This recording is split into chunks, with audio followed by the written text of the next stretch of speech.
Graça e paz, amém, irmãos?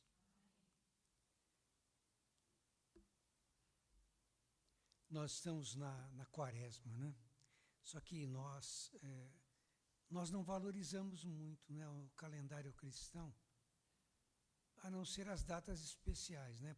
Como Páscoa, o Natal e alguns outros momentos, né?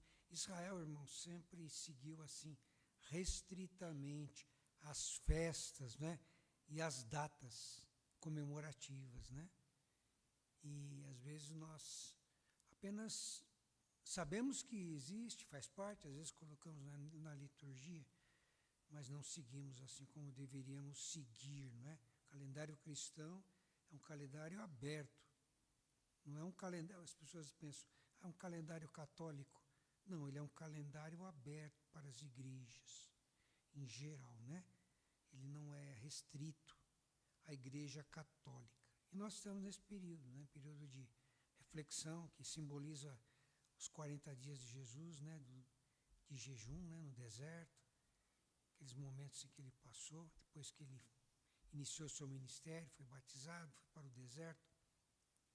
E assim, ele vai iniciar o seu ministério, depois vai ter um tempo, alguns anos. Depois, então, dentro do calendário cristão, tem o momento da morte, da ressurreição, o Pentecostes, né, que é a data da ressurreição de Jesus, e aquele período, né, da paixão, né, que nós chamamos a Semana da Paixão. Irmãos, o tema da nossa mensagem desta noite é preciso crer e viver. Então eu gostaria que você abrisse a sua Bíblia, ou melhor dizendo, irmãos, antes de você abrir a sua Bíblia, eu quero dizer assim, que o texto que nós vamos ler está inserido no texto de João 3,16. Então eu gostaria que os irmãos, não é uma pegadinha não, irmãos, mas entendam bem o que eu vou fazer, né? Eu gostaria que vocês repetissem João 3,16, por favor. Sem ler na Bíblia, hein? Decor. Sem abrir a Bíblia. Vamos lá, todos juntos? Porque Deus amou o mundo de tal maneira que deu o seu Filho unigênito para que todo aquele que nele crê não pereça, mas tenha a vida eterna. Agora você permaneça com a sua Bíblia fechada. Eu gostaria que você repetisse João 3,17.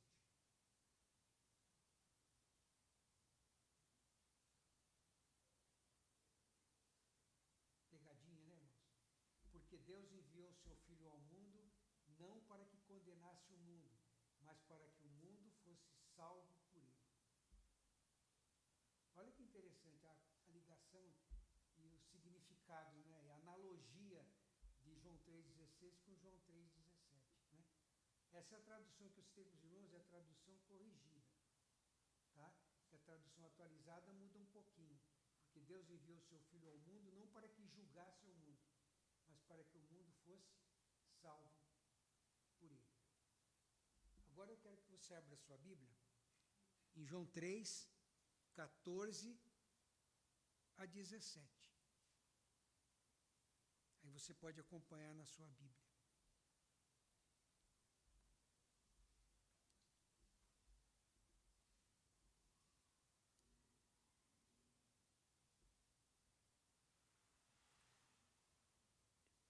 João 3, 14 a 17 diz assim: e de modo porque Moisés levantou a serpente no deserto, assim importa que o Filho do Homem seja levantado, para que todo o que nele crê tenha vida eterna. Porque Deus amou o mundo de tal maneira que deu o seu Filho unigênito para que todo aquele que nele crê não pereça, mas tenha a vida eterna. Porquanto Deus enviou o seu Filho ao mundo, não para que julgasse o mundo, mas para que o mundo fosse salvo por ele.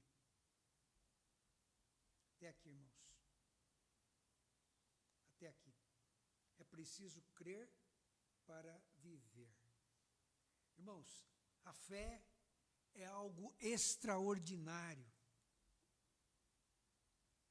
É a manifestação do sobrenatural no natural. E a Bíblia diz que somos cartas vivas, né? O apóstolo diz assim, que nós somos cartas vivas, lá em 2 Coríntios 3. Vós sois a nossa carta escrita em nosso coração, conhecida e lida por todos os homens. Não sejais apenas ouvintes, mas praticantes, diz Tiago. Porque, irmãos, é fácil decorar a Bíblia, é fácil decorar um versículo, principalmente quando decoramos na escola dominical, na escola bíblica de férias, ou pelo nosso hábito mesmo, nas nossas devocionais. É muito bom decorar textos bíblicos, saber ao pé da letra, não é? Mas muito melhor ainda, irmãos, quando nós meditamos nesses textos bíblicos e temos esta palavra em nosso coração, transformando a nossa vida, gerando em nossos corações a fé, dentro dessa nossa vivência espiritual. E aí nós temos que entender que nós vamos nos tornando o quê? Praticantes da palavra. Carta escrita, somos uma carta viva. A igreja é uma carta viva. Nós somos uma comunidade de fé. Nós somos uma comunidade que reflete Jesus Cristo. Jesus Cristo é o nosso Senhor, é o nosso Salvador. E uma das preocupações da igreja primitiva era exatamente que as pessoas gravassem os textos, né, litúrgicos. Então, lá nos primeiros séculos, né, havia aquela preocupação dos pais da igreja, né, na época da patrística, de que a igreja tivesse consciência, não somente no nível pessoal, mas coletivo. Então, por isso, foi adotado o credo apostólico. Irmãos, nós temos o credo resumido lá no nosso cantai, né? No cantai número 138, vamos ler aqui, irmãos, o nosso cantai. Interessante, né? Porque ele aparece como liturgia dentro do cantai, né? E aqui está escrito assim, um texto litúrgico, cantai 138. Creio em um só Deus, Criador da terra e céu. Creio em Jesus Cristo, seu único Filho, nosso Senhor. Creio no Espírito Santo, na Santa Igreja Universal. Creio na vida eterna. Amém, amém. Então aqui, possivelmente esse credo aqui ele seja colocado em melodia, né? Porque aqui consta o nome de uma autora, aliás, uma musicista da nossa igreja, Elizabeth Hansen Sintra Damião, professora de música. Eu tive até a oportunidade de conhecê-la pessoalmente. Ela deve ter musicalizado o credo, né? Inclusive ela esteve um tempo atrás na IPI, visitando a IPI da Vila Yara. Irmãos, nós temos também aqui o credo apostólico, dentro da versão da igreja luterana. E esse credo apostólico foi elaborado lá nos primeiros séculos da igreja. Tá? E aí diz assim, creio em Deus Pai Todo-Poderoso, Criador do céu e da terra. Creio em Jesus Cristo, seu Filho, unigênito, nosso Jesus, o qual foi concebido pelo Espírito Santo, nasceu da Virgem Maria, padeceu sob o poder de Pôncio Pilatos, foi crucificado, morto e sepultado, desceu ao mundo dos mortos. Uma outra tradução desceu ao Hades. Ressuscitou ao terceiro dia, subiu ao céu e está sentado à direita de Deus Pai Todo-Poderoso. cremos no Espírito Santo, na Santa Igreja Cristã. Os luteranos traduzem assim, na Santa Igreja Cristã. Nós traduzimos na Santa Igreja Universal. No Credo Apostólico também aparece na Santa Igreja Católica, porque a palavra católica no latim quer dizer universal. Esclarecendo, né? Cremos, então, na Santa Igreja Cristã Universal, na comunhão dos santos, que é a igreja, nós, reunidos, participando da ceia do Senhor, na remissão dos pecados, que é o perdão que temos em Cristo Jesus, na ressurreição do corpo, a nossa ressurreição, e na vida eterna. E termina o credo com a palavra amém, que quer dizer assim seja, na língua grega, né? Que vai para o inglês também, amém, né? A mesma palavra em português, em inglês, amen, que quer dizer a mesma coisa.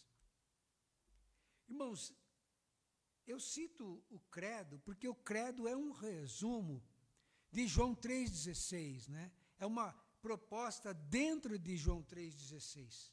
Nós encontramos aqui exatamente um texto, resumo sobre a salvação.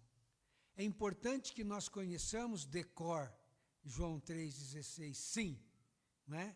E que reflitamos também em João 3,17, que tem muita ligação com João 3,16, né? Porque Deus enviou o seu Filho ao mundo, não para que condenasse o mundo, mas para que o mundo fosse salvo por ele. O plano de Deus é a nossa salvação. E se nós cremos, nós veremos a glória de Deus, diz a palavra. E é isso, irmãos, não há nenhum segredo. Quando nós repetimos o credo, nós estamos declarando a palavra de Deus, porque o credo foi escrito baseado nos ensinos bíblicos. Ele é fiel aos textos bíblicos. Quando nós estamos repetindo, nós não estamos apenas liturgicamente usando uma vã repetição. Não, estamos declarando, é uma declaração. Assim como o Pai Nosso, irmãos, é uma declaração. Jesus nos ensinou a orar através do Pai Nosso. O Pai Nosso também é uma forma litúrgica de nós nos expressarmos diante da igreja, diante da comunidade e diante de Deus. Por isso é preciso crer e viver. Por isso é importante, irmãos. No primeiro ponto que eu quero destacar com os irmãos, Deus nos ama profundamente e sabe que dependemos de sua graça. Irmãos, nós não temos capacidade humana de medir o amor de Deus, de definir o amor de Deus, de entender o amor de Deus. O amor de Deus é muito grande. E a palavra de Deus diz que Deus tem emoções e que o Espírito Santo também intercede por nós com gemidos. E eu sinto que Deus, quando olha para a terra e vê a atitude que o homem toma diante da natureza, e quando nós vemos a terra doente, ferida, eu creio que Deus chora. E a Bíblia diz, não entristeçais o Espírito Santo de Deus, porque ele também tem emoções. Deus tem emoções. Deus amou. Amor é emoção, irmãos. De tal maneira, né? Além das possibilidades humanas, ou o mineiro diria, além da conta, né? Eu gosto de citar mineiro porque eu gosto muito dos mineiros, mas eu gosto de Minas Gerais. Eu não sou mineiro, não tenho ligação, não tenho raiz mineira, né? Mas eu gosto de Minas, gosto muito. Fiz muito missões em Minas. Então eu gosto muito da linguagem do mineiro, né? Da recepção. Nós temos um trabalho, irmãos, numa cidade mineira chamada Prados. A cidade de Prados, irmãos, é uma cidade onde tem muita música. As orquestras, né, a Orquestra Sinfônica de Prados, e a maioria, a cidade bem pequena, bem pequenininha. Os irmãos que são um pouquinho mais maduros, menos jovens, né, devem lembrar daquela história em quadrinhos do Mindinho, aquele gigante Mindinho. A cidade era pequena e o gigante quase tomava conta da cidade. Então, a cidade de Prados lembra muito bem, quase, né, a cidade do Mindinho. E, irmãos, quando nós estivemos lá, era aquele silêncio da manhã, nós escutávamos de uma janela uma flauta, de outra janela um violino, de outra janela lá um outro instrumento, um trompete, porque as pessoas estavam sempre ensaiando, uma cidade musical. Então, naquele silêncio, e nós estávamos fazendo um trabalho missionário com a igreja presbiteriana de Prados, uma igreja pequena, bonita, muito bonita, mas bem pequena, numa cidade pequena, e ela tinha uma congregação em São João del Rei. E a congregação cresceu, foi o contrário, a igreja diminuiu e a congregação cresceu. Então, e muitas pessoas mudaram de Prados para Belo Horizonte, para outras cidades, viajaram para fora do país. Então, a igreja ficou muito restrita aos mais idosos, né? E nós fazemos o trabalho de evangelismo, de visitas nas casas, falando do amor de Deus lá na cidade. E nos marcou muito. E eu me lembro, né? Nós fomos hospedados na casa de 2 irmãos, né? Podemos dizer um casal de irmãos, né? Seria um irmão e uma irmã. Ele tinha aproximadamente 90 anos e ela tinha 95 anos. E nos hospedaram. Eu me lembro que depois da refeição ela ofereceu um cafezinho. Falou, toma um cafezinho aí para rebater. Aquela expressão do mineiro, né? E é de lá de Minas que vem a expressão do café medroso e do café corajoso também, que alguns dos irmãos já conhecem aí, né? E assim, irmãos, nós vemos o amor de Deus, né? Na simplicidade, nos valores de cada um. E nós víamos naquelas famílias, naqueles poucos irmãos daquela igreja, o amor de Deus, a simplicidade, o desejo de servir, de hospedar, de cuidar e fazer a obra do Senhor. Deus nos ama profundamente e sabe que dependemos da sua graça. Irmãos, Deus sabe do que nós precisamos. Antes de nós pedirmos, Deus já sabe o que nós vamos pedir. Mas Ele quer que nós peçamos. Pede-me, e te darei as nações por herança. O Senhor quer que você peça. Pedi e dar-se-vos-á, batei e abrir-se-vos-á. Porque o que pede, recebe, o que busca, encontra, e o que abre, o que bate, abrir-se-lhe-á. Jesus Cristo quer que nós sejamos insistentes na oração. Sejamos plenos em orar, em tempo e fora de tempo, porque a Bíblia diz lá em Tessalonicenses, orai sem cessar. Nós temos que orar por essa multidão, por esses povos, pelas pessoas. O carnaval acabou, aquela alegria toda do carnaval se foi. E muitos ficaram o quê? Entristecidos, né, depois do carnaval, porque tiveram que pagar as dívidas das fantasias. Porque a vida não é uma fantasia. A vida é uma realidade. E a alegria é todos os dias. Segundo ponto. A fé é manifesta em nós por meio de uma conversão, novo nascimento. João 3,16, irmãos, já é a continuidade do texto da visita de Jesus a Nicodemos, ou o contrário, né? A visita de Nicodemos a Jesus. Quando ele vai de noite ter com o mestre, né? E ali Jesus diz para ele, Nicodemos, você é mestre, você tem tanto conhecimento em Israel, mas você precisa nascer de novo. Não há sentido, irmãos.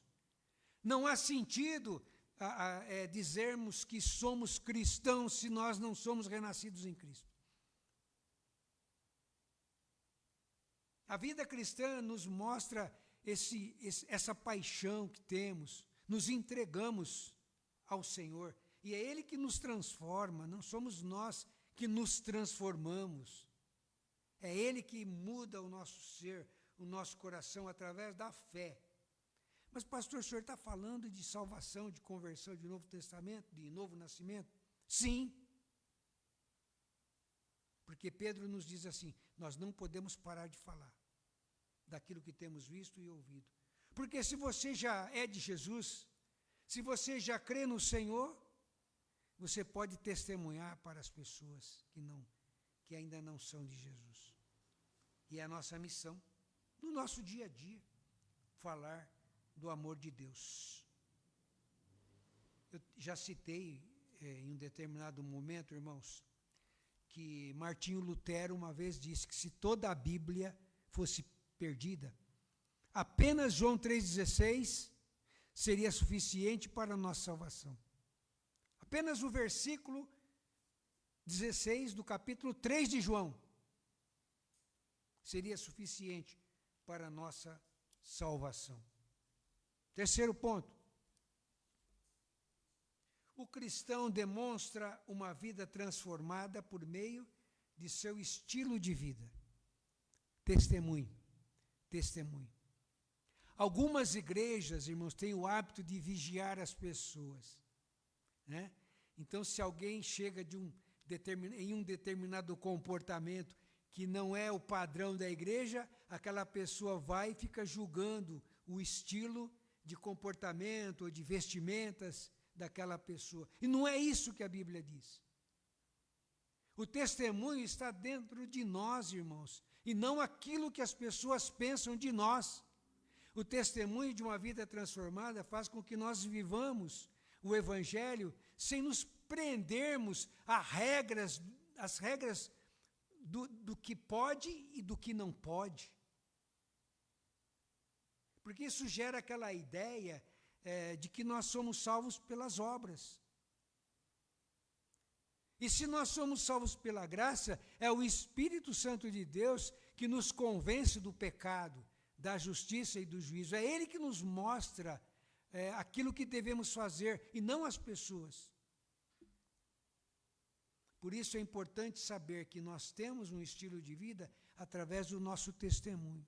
Se a Bíblia diz que nós não devemos falar mal uns dos outros, nós não vamos falar mal uns dos outros. Se a Bíblia diz que nós temos que amar o nosso próximo, nós vamos amar o nosso próximo. Agora, se a Bíblia disser que nós temos que amar os nossos inimigos, então nós temos que amar. É difícil? É. Tem situações, irmãos, que são difíceis para nós, humanamente falando. Aceitar certos comportamentos de pessoas que às vezes se tornam nossas inimigas. É difícil aceitar. Mas nós temos que amar as pessoas, não por aquilo que elas são, mas porque em nossos corações nós temos que refletir o amor de Cristo para elas. E não podemos sofrer as dores, irmãos, do mundo. Somente um sofreu as dores do mundo, somente Jesus. E tem crente que às vezes quer carregar os problemas das pessoas. Tem esposa que quer carregar o problema do marido, tem marido que quer carregar o problema da esposa. Tem pais que querem carregar os problemas dos filhos. Entrega para o Senhor. É Ele que intercede por nós através do seu Espírito. Nós não temos que carregar as dores, nós temos que ser testemunhas vivas. Temos que ser uma comunidade viva. E o que é uma comunidade viva? É uma comunidade que vive o dia a dia a palavra de Deus e que congrega. Se nós somos cartas vivas, nós estamos congregados, porque respiramos. Pedro diz, nele nos movemos, respiramos e existimos. Pedro diz lá em seu sermão de Atos. E para concluir, irmãos, existe um filósofo canadense chamado Marshall McLuhan, que ele tem uma célebre frase, que ele diz assim, o meio é a mensagem. Olha que resumo, simples, objetivo, e que, irmãos, tornou-se uma das grandes frases dos canadenses, através desse filósofo do início do nosso século. Um homem que já previa grandes modificações, um homem que já previa que através da evolução humana, a inteligência humana poderia chegar a grandes ideais, e chegou através da criação da internet. Então, pense bem, olha essa frase de um filósofo, o meio é a mensagem. O meio é a mensagem. Nós somos aquilo que vivemos. Eu citei para a irmã Sônia alguns dias atrás, né? Algo interessante. Quando Spurgeon estava pregando lá em Londres, um dos seus sermões, entrou um repórter ateu e ficou assistindo e vendo e ouvindo a mensagem de Spurgeon atentamente. Aí, quando terminou o sermão, terminou a mensagem, as pessoas procuraram aquele repórter, né, ateu, e perguntaram: escuta, por que você, se você é ateu, por que você ficou tão preso à pregação de Spurgeon? Aí ele disse a seguinte frase: eu não creio, mas a Spurgeon crê naquilo que ele prega. Eu não creio, mas o pregador crê. Então nós temos que aprender, irmãos, a crer naquilo que cremos, a crer naquilo que nos propomos a viver. E esse é o ponto da mensagem, irmãos. É preciso crer e viver.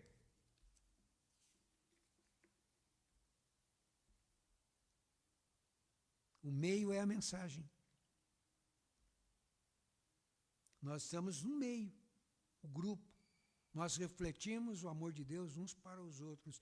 E através dos testemunhos que ouvimos aqui, diante da igreja, através das orações diante da igreja, através dos louvores cantados e ministrados, enquanto o grupo ministra, enquanto a igreja louva, através da pregação da palavra, através de todos os procedimentos no culto, irmãos, a mensagem e o Senhor fala aos nossos corações. Como dizia aquele escritor francês, Saint-Exupéry, talvez vocês conheçam, né, o autor do Pequeno Príncipe. Ele diz assim: você é eternamente responsável por aquilo que cativas. Eu quero até mudar a frase, fazer uma adaptação na frase do Saint-Exupéry, dizendo assim: você é eternamente responsável por aquilo que você crê. Porque o crer leva você para a eternidade. Então você é eternamente responsável por aquilo que você prega, porque você vai levar vidas que também irão para a eternidade com você. Por isso, então, meu irmão, viva intensamente. Eu volto lá ao princípio do sermão, né? Viva de forma extraordinária, de forma sobrenatural. Viva intensamente aquilo que você crê. Porque os dias são difíceis. Os dias são maus, né?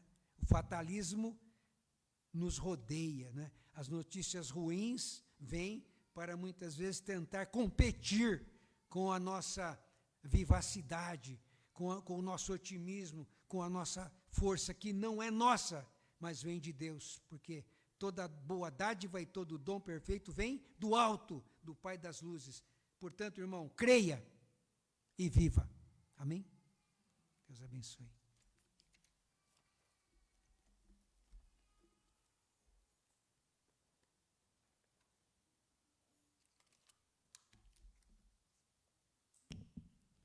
Grupo de louvor.